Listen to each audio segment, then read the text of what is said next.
It started on a Wednesday. Not a special one.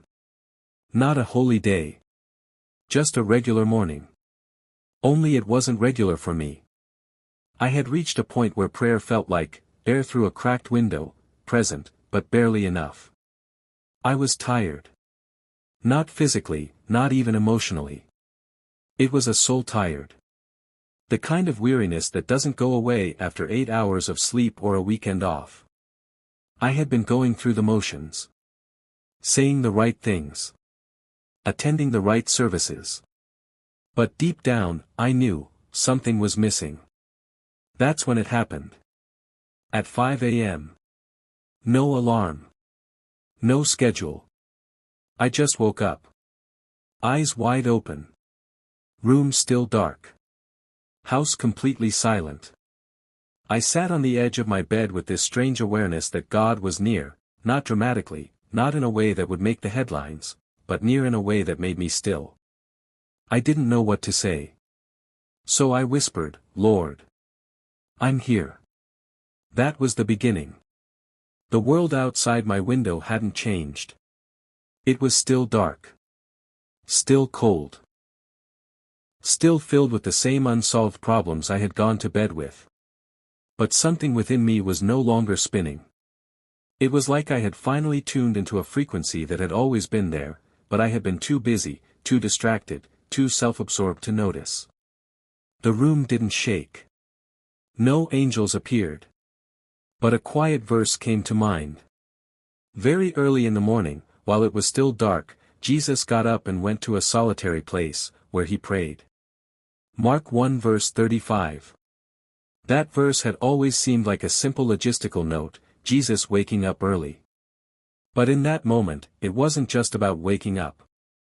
It was about showing up. And I had. I showed up. At 5 a.m. That one act changed everything. Not because the time of day is magical. But because I came with nothing to prove. No list of requests. No prepared speech. Just presence. And in response, God didn't give me answers. He gave me himself. That morning marked the beginning of something sacred, a personal revival I didn't know I needed. Each day, I woke up again at 5 a.m. Sometimes groggy. Sometimes with nothing to say. But always with one simple commitment. To be with God before I let the world in. And slowly, something began to shift. Not in my circumstances. In my spirit. The anxiety that had lived in my chest like a squatter started to loosen its grip. The questions that haunted me didn't vanish, but they no longer dictated my peace. And the voice of God. It wasn't a thunderclap. It was a whisper in the silence that now felt full, not empty. One morning, after nearly 2 weeks of these quiet encounters, I remember sitting in my chair by the window, Bible open, coffee in hand, and I asked, "God, why 5 a.m.? Not in frustration. In curiosity." And I felt this answer settle into my heart like a feather. Because the world is still asleep. And you're finally quiet enough to hear me. That's when I realized. God had never stopped speaking. I had just been too loud to listen. We spend so much of our lives waiting for burning bushes, parting seas, angelic visitations, when often, the clearest revelation comes in the quietest moments. At 5 a.m. There was one morning I'll never forget. I was feeling particularly broken. The kind of broken that makes you feel like showing up to God is pointless. I almost didn't pray. But I sat down anyway. And before I could even open my Bible, I said out loud, almost bitterly, "I don't have anything to give you today." And instantly, without warning, I felt a deep sense of being held, not physically, but spiritually. Not judged. Not shamed. Just, loved. The kind of love that doesn't need performance. The kind of love that doesn't depend on spiritual energy levels. And I heard it again, not out loud, but unmistakably. "You never had to give me anything. I just wanted your heart." Since that day, 5 a.m. hasn't been about checking a box. It's been about opening a door. A door to deeper peace. To unexplainable strength. To clarity in chaos. A door to the presence of a God who was never far, but always waiting. I learned that prayer isn't about fancy words or impressive devotion. Prayer is proximity. It's presence. It's the courage to stop long enough to be known. And at 5 a.m., when the world hasn't yet demanded your attention, when the phone is still silent and the inbox is still empty, God often fills what's been emptied in you. There was one morning when I sat down, and all I said was, "God, I feel lost." No sooner had the words left my lips than this scripture floated into my mind. "I will instruct you and teach you in the way you should go, I will counsel you with my loving eye on you." Psalm 32 verse 8. I didn't ask for that verse. I didn't search for it. It just came.